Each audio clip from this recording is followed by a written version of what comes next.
저는 어제 친구의 소개로 한 여인을 초저녁에 만나서 밤 11시까지 만나다가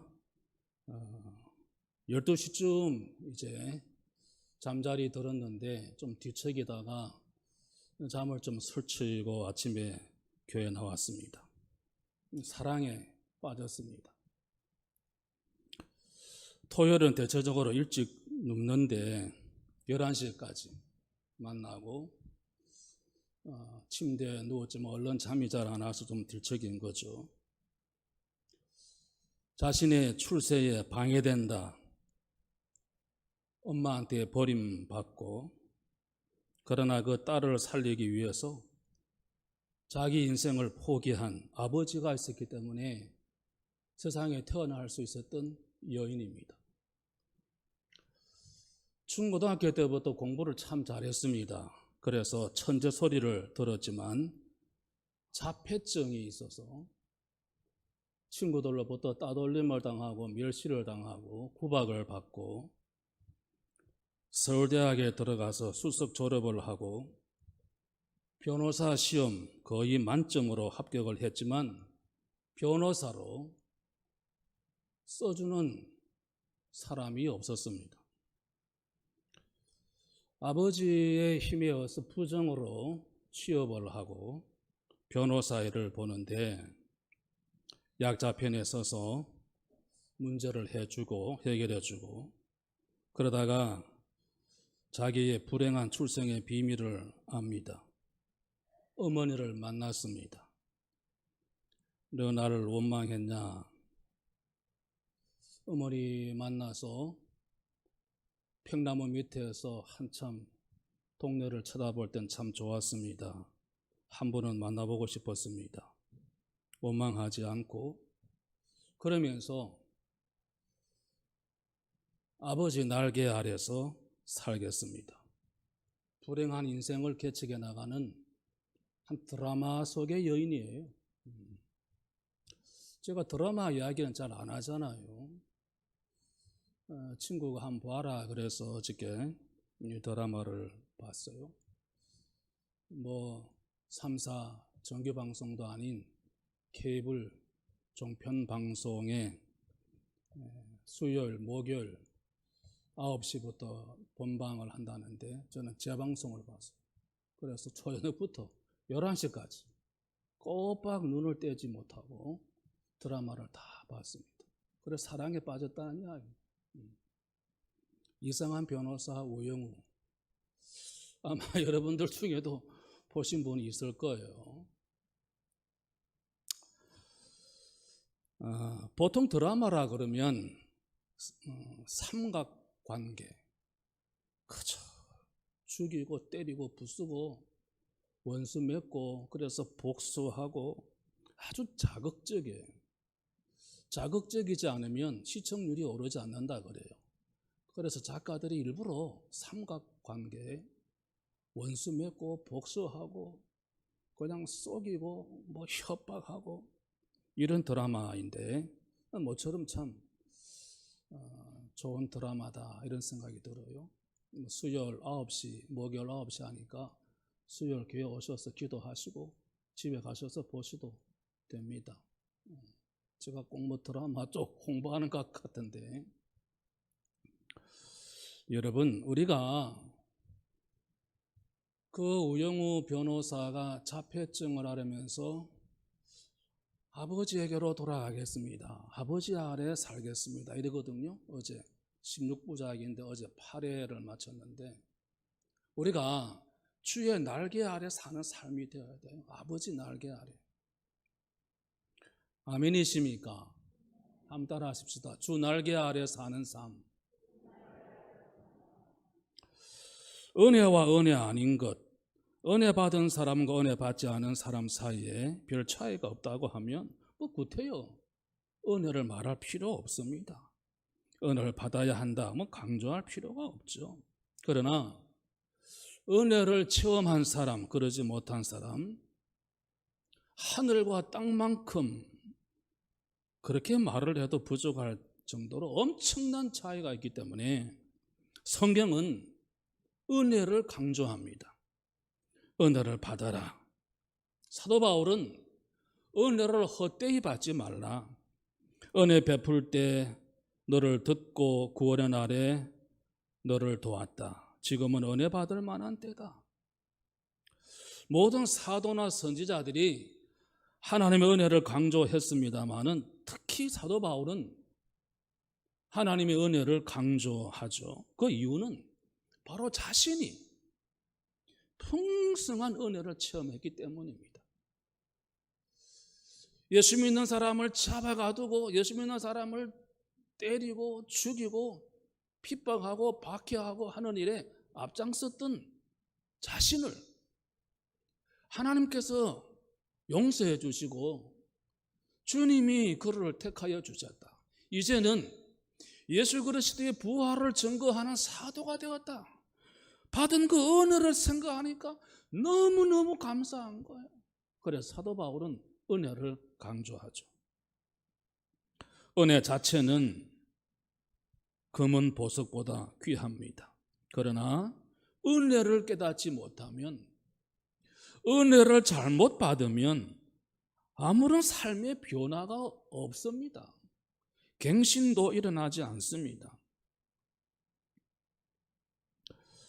1994년도 오래된 이야기죠. 벌써 몇 년 전인가요, 그게? 유학 갔던 아들이 돌아와서 돈 때문에 아버지를 죽입니다. 그 아버지가 자기를 유학 보내겠다고 뼈 빠지게 노력해서 유학을 보냈더니 돌아와서 아버지를 살해한 사건, 충격을 주었죠. 또 어느 해인가 대학 강단에서 학생을 가르치는 교수가 아버지를 살해했다. 이때 큰 사회적 충격을 주었죠. 어느 신문에서 그는 예수 믿는 사람이다, 그리스도인이었다, 그런 보도가 났습니다. 이건 더 말할 수 없는 교회의 충격입니다. 그러니 생각해 보십시오. 그가 정말 그리스도인이었다라고 하면, 그가 정말 주님의 은혜를 깨달은 사람이라고 하면, 그가 정말 하나님의 날개 아래 사는 사람이었다라고 하면, 은혜를 체험하고 거듭난 사람이었더라면 그런 일은 하지 못했을 것입니다. 어려서 어머니가 가끔 하시는 말씀이 있었어요. 너 엉덩이에 뿔 난다, 엉덩이에 뿔 난다. 아니 엄마, 어떻게 엉덩이에 뿔이 나? 어머니가 크면 알게 된다. 까불지 말라는 뜻이다. 이런 이야기 여러분 들어보셨죠? 어머니 대답은 명답입니다. 철이 들고 세상을 알면서 그 뜻이 분명해집니다. 엉덩이에 뿔이 나는 법은 없죠. 뿔이 난다면 아마 이마에 날 것입니다. 이마에. 어릴 때 우리는 북한 사람은 다 이마에 뿔 난 사람인 줄 알았죠. 만약에 엉덩이에 뿔이 난다면 그건 기형입니다. 살아가는데 장애물이 될 것입니다. 은혜를 헛되이 받거나 은혜를 잘못 받으면 기형아가 됩니다. 자신의 삶은 물론이고 다른 사람의 삶까지 망가뜨립니다. 오늘 주 날개 아래 사는 삶, 무슨 말씀이에요? 하나님의 은혜 아래 살자는 것 아니겠어요? 하나님의 날개 아래서 살자는 거죠. 억울하십니까? 분하십니까? 손해보셨습니까? 두렵습니까? 괴롭습니까? 주님의 날개 아래 있으면 다 보상해 주시고 보호해 주시고 지켜주시고 사랑해 주시고 아멘 하실 때까지 할 거예요. 지켜주실 줄로 믿습니다.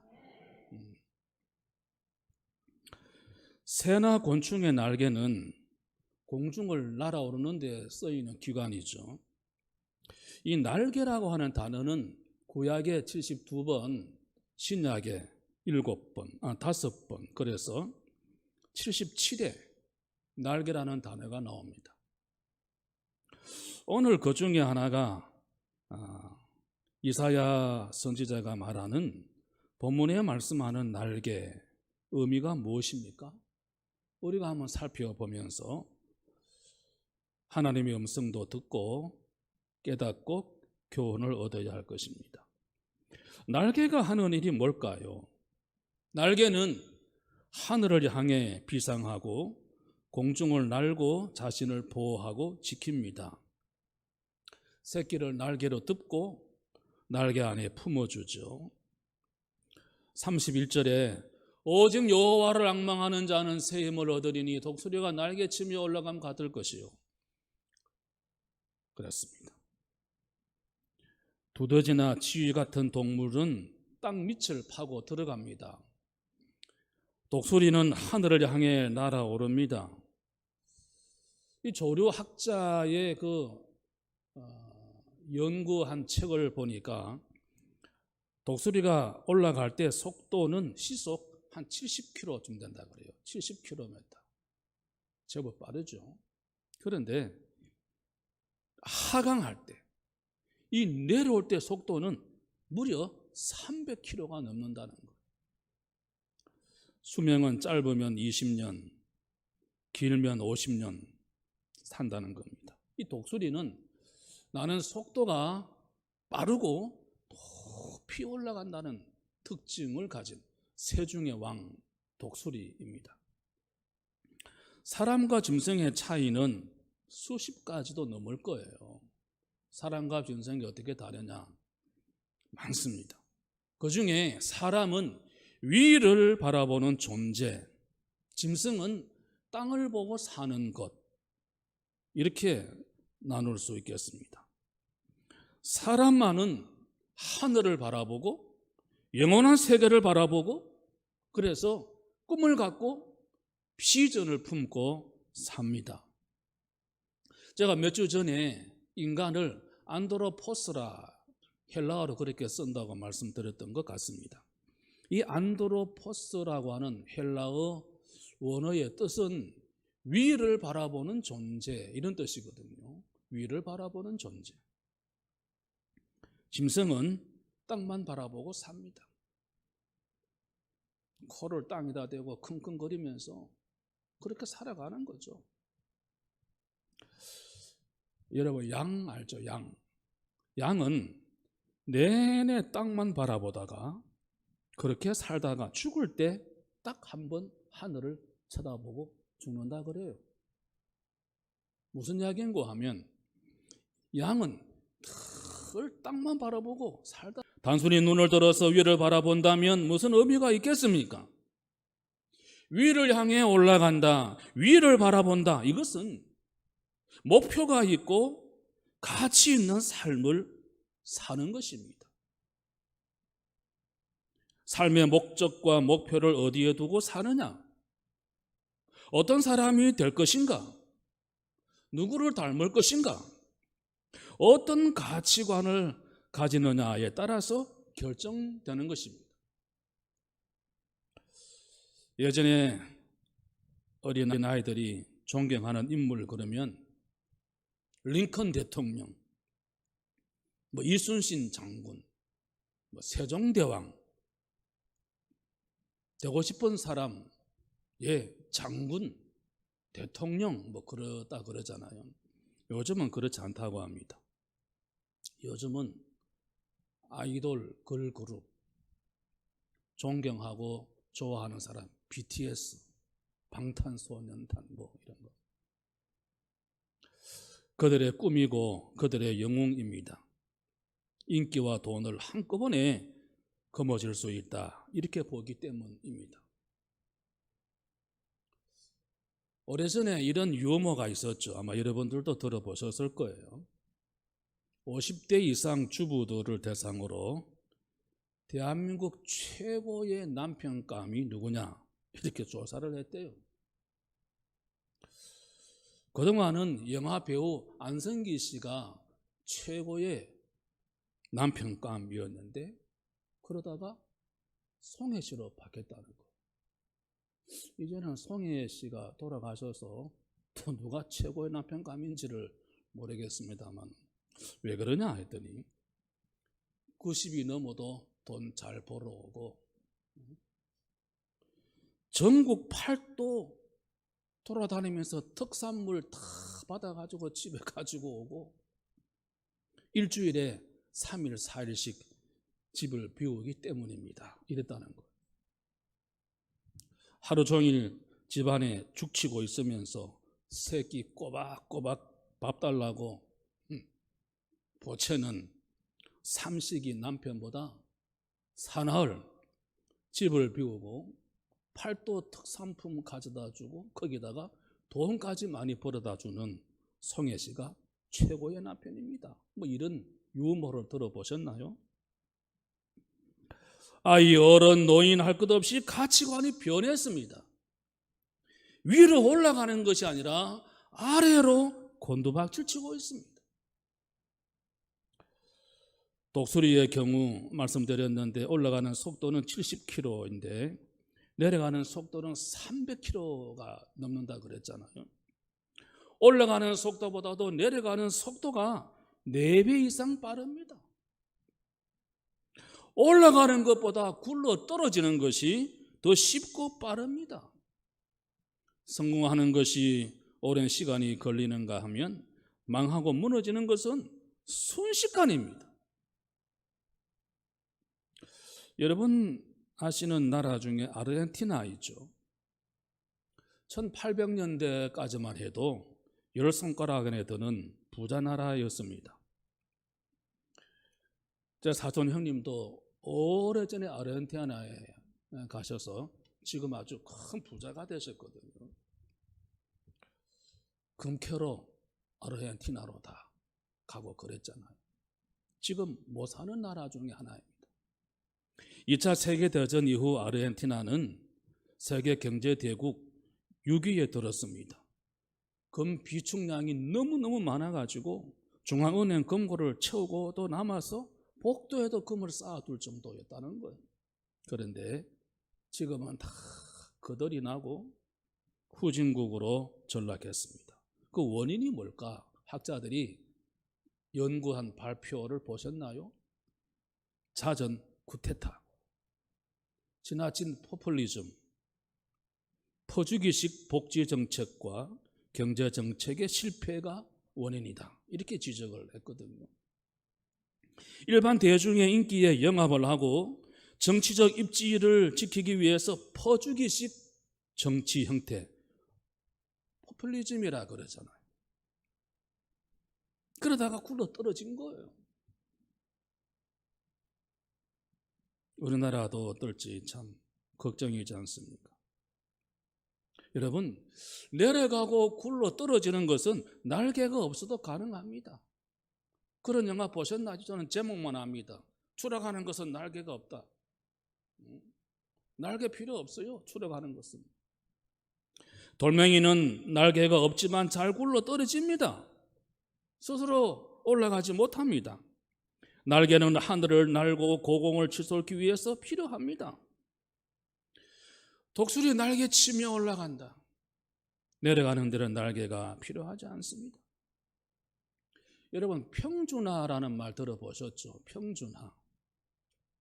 높고 낮음이 없는 것, 낮다, 못하다, 이게 없는 것, 고르게 하는 것, 평준화라 그럽니다.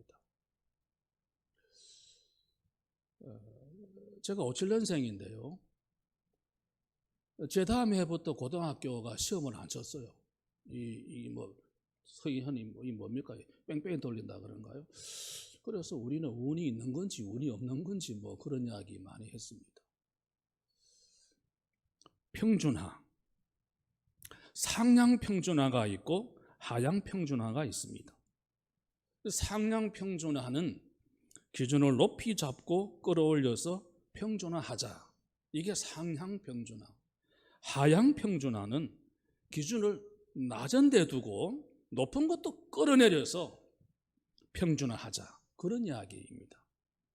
평준화가 좋죠. 평준화. 그러나 교육도 경제도 정치도 상향 평준화가 되어야 합니다. 신앙도 상향 올라가야 돼요. 신앙도 위로 올라가야 됩니다. 기도도 자꾸 올라가야 돼요. 기도 시간도 헌금도 자꾸 올라가야 돼요. 열심도 자꾸 올라가야 되고 섬김도 예배도 자꾸 올라가야 돼요. 핑계 없는 무덤이 없다고 이래 핑계대고 저래 핑계대고 자꾸 내려갑니다. 그러다가 망하는 거죠. 올라가야 합니다. 날개는 자신을 보호하고 새끼를 보호합니다. 닭은 솔개의 공격에 약합니다. 그러나 병아리를 날개 밑에 품고 있는 어미닭, 목숨 걸고 병아리를 지킵니다. 골리앗과 맞선 소년 다윗 보십시오. 전쟁은 여호와께 속한 것인즉 그가 너희를 너희 손에 넘기시리라. 시편 27편 1절에 다윗은 여호와는 나의 빛이요 나의 구원이시니 내가 누구를 두려워하리요. 여호와는 내 생명의 능력이시니 내가 누구를 무서워하리요. 고백했습니다. 그 신앙으로 골리앗을 이겼습니다. 그 신앙으로 나라를 다스렸습니다. 하나님의 능력을 믿는 사람들은 긍정적으로 생각하고 긍정적으로 살아가야 합니다. 강하고 위대하신 하나님 나와 함께 하신다. 믿음이 있기 때문인 거죠. 다윗은 시골 베들레헴의 양치는 소년 목동입니다. 나이는 아마 10대 후반쯤으로 생각됩니다. 어떻게 골리앗과 맞서 싸울 수 있습니까? 골리앗은 2m 90cm, 한 3m쯤 되는 거구의 장군입니다. 그가 입은 갑옷만 해도 80kg, 그가 든 창의 날은 7kg. 골리앗의 무기는 칼과 창과 방패, 다윗의 무기는 물맷돌, 돌이 아니라 하나님의 이름이었습니다. 하나님의 이름. 그래서 훗날 다윗은 자신이 지은 그 시편에 나의 힘, 나의 반석, 나의 요새, 나의 건져시는 이 피할 바위, 방패, 구원의 뿔, 나의 산성, 나의 하나님, 이렇게 노래했습니다. 하나님은 약자의 편이시지만 결코 약하신 분이 아닙니다. 아멘이십니까? 프랑스가 독수리를 훈련시킨다 그래요. 이유인즉슨 이 범죄용 드론, 여러분 드론, 앞으로는 드론 산업이 아주 발달한다 그러잖아요. 사람 타지 않는 작은 비행기, 이 조종을 해가지고 거기에 날아가서 폭격을 하고 사람을 죽이기도 하고 그 드론이 촬영하고 아주 무서운 무기예요. 그런데 독수리를 훈련시켜서 드론이 뜨면 훈련받은 독수리가 그 드론을 떨어뜨린다는 거예요. 힘이 세고 빠른 독수리이기 때문에 가능하다는 거죠. 그 독수리가 저절로 그렇게 빠르고 힘이 있는 것이 아닙니다. 신명기 32장 11절에 보면 독수리가 자기의 보금자리를 어지럽게 하며 자기의 새끼 위에 너풀거리며 그의 날개를 펴서 새끼를 받으며 그의 날개 위에 그것을 엎는 것 같다. 어떻게 새끼를 훈련하는가 하는 것을 보여주고 있죠. 높은 나무 꼭대기, 험한 절벽에 둥지를 만듭니다. 새끼를 거기에 둥지에 키우면서 이제 어느 정도 크면 어미 독수리가 둥지를 막 흔듭니다. 이 어머니가 나에게 먹이를 갖다 주더니 왜 이러는가 싶을 정도로 둥지를 막 흔듭니다. 그러다가는 부리로 발로 막 밀어냅니다. 떨어집니다. 아이고 독수리 살려 하고 그냥 땅으로 곤두박질 치는데 손살같이 내려와서 어미가 독수리를 다시금 발로 삼켜주고 또 높이 올라갑니다. 또 떨어뜨립니다. 거듭거듭 훈련을 거듭해서 세중의 왕 독수리를 만드는 거죠. 신명기 32장 11절에 보면 하나님이 자기 백성을 독수리처럼 단련하시고 훈련하신다 하는 부분이 있잖아요. 용광로를 거치지 않은 광석은 순금이 못 됩니다. 시험을 치르지 않고 대학에 들어갑니까? 베드로전서 4장 12절 13절에 보면 사랑하는 자들아 너희를 연단하려고 오는 불시험을 이상한 일 당하는 것 같이 이상히 여기지 말고 오히려 너희가 그리스도의 고난에 참여하는 것으로 즐거워하라. 너희로 즐거워하고 기뻐하게 하려 함이라 그랬습니다. 불같이 뜨겁고 견디기 힘든 고난을 당하더라도 낙심하거나 절망하지 말고 참고 견디면 기뻐하고 즐거울 때가 반드시 돌아온다는 거죠. 여러분, 우리는 하나님을 앙망해야 될 줄로 믿습니다. 소년도 피곤하고 장정도 넘어지고 쓰러진다. 그러나 여호와를 앙망하는 자는 독수리 날개치며 올라감 같다 그랬습니다. 다른 박질해도 곤비지 않고 걸어가도 피곤하지 아니하다. 여러분, 이 앙망한다 하는 것은 우러러본다, 의지한다 이런 뜻이거든요. 세 종류의 사람이 있습니다. 나는 어떤 사람인가를 한번 생각해 보십시오. 자신을 믿고 사는 사람입니다. 자기 물질, 자기 지식, 자기 기술, 자기 힘.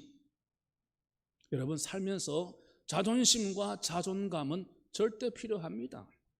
그러나 자신을 절대시하는 것은 옳지 않습니다. 이유는 내 마음대로 안 되는 것이 인생이고 내 뜻대로 안 되는 것이 세상사이기 때문입니다. 자신을 믿는 사람. 두 번째는 다른 힘을 믿고 사는 사람. 눈에 보이는 것들, 크고 강하다고 생각되는 것들, 과학이든 돈이든 권력을 믿는 사람들입니다. 그러나 그런 것들은 필요 가치이지 절대 가치, 신뢰 가치가 아닙니다. 미국 대통령은 대통령이 되면 한 7, 8천 개 정도 그 공직자를 임명할 수 있다 그래요. 우리나라 대통령은 얼마 전에 신문을 보니까 대통령이 임명할 수 있는 공직자가 2만 명이 넘는데요. 아마 그래서 대통령 서로 하려하는지 모르겠어요. 그래서 아마 서로 줄을 잘 쓰려고 하는지 모르겠어요. 여러분, 그러나 대통령이 절대 권력을 행사하는 것처럼 보이지만 우리나라의 경우 보면 성한 대통령이 없어요. 누가 성한 대통령입니까? 제가 볼 때는 없는 것 같아요. 밀려나고 총 맞아 죽고 감옥 들어가고 뭘 의미합니까?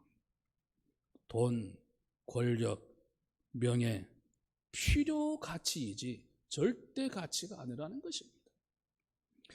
그걸 믿고 의지할 수 없다는 거죠. 나는 뭘 믿고 사는 사람입니까? 우리는 하나님을 앙망하는 사람이 되어야 될 줄로 믿으시면 아멘 하십시다. 현대인은 피로 증후군에 시달리고 있습니다. 어려 나이 할 것 없이 다 피곤하다 합니다. 잠자고 나도 피곤하고 직장에서도 피곤하고 여행 가도 피곤하고 밥을 먹어도 피곤하고 어느 날 유치원 가방을 메고 있는 아이를 만났답니다. 야, 너 참 예쁘구나. 유치원 갔다 오니? 이랬더니 아저씨 말 시키지 마세요. 나 피곤하거든요. 그러면서 눈도 깜짝하지 않고 대꾸도 하지 않더라는 거죠. 다 피곤합니다. 하나님을 앙망하는 사람이 누리는 특권, 독수리처럼 날개치며 올라간다. 곤비지 않고 피곤하지 않다. 얼마나 감사한 일입니까? 나는 약합니다. 그러나 우리 하나님은 강하십니다. 한번 따라 하십시다. 나는 약합니다. 그러나 하나님은 강하십니다. 아멘이십니까? 우리는 한없이 약하지만은 우리가 믿는 하나님은 한없이 크고 한없이 위대하시고 한없이 강하신 하나님이십니다. 그 하나님 날개 아래 살아가야 합니다. 그러면 하나님께서 지켜주시고 보호해주시고 억울함도 해결해주시고 손해본 것도 보상해주시고 참새 날개로는 태평양을 건너지 못하지만 독수리 날개는 태평양을 건널 수 있듯이 우리 힘은 보잘것없지만 문제를 푸는 힘, 고통에서 벗어나는 힘, 인간 존재의 문제를 해결하는 힘, 죄와 죽음의 문제도 해결할 수 있는 힘, 그 힘 우리에게 없지만 그 힘을 가지고 계시는 하나님, 그 하나님을 믿습니다. 아멘이시죠? 그 하나님 아래 살아가면, 주 날개 아래 살면 우리는 더 이상 두려워할 것도, 염려할 것도, 걱정할 것도, 손해봤다 억울해할 것도 없고, 원통해할 것도 없고, 주님 아래 사는 삶이 행복한 삶인 줄로 믿습니다. 이 한 주간도 주님 날개 아래 사는 삶, 그래서 복되고 두려움과 염려를 다 물리쳐버리고 기쁨과 감사함으로 살아가는, 승리하는 우리 모두 다 되시기를 주의 이름으로 축원합니다. 한번 따라 하십시다. 주 날개 아래 사는 삶. 한 주간도 주 날개 아래 살아가십시다. 우리 찬송가 419장을 부르시겠습니다.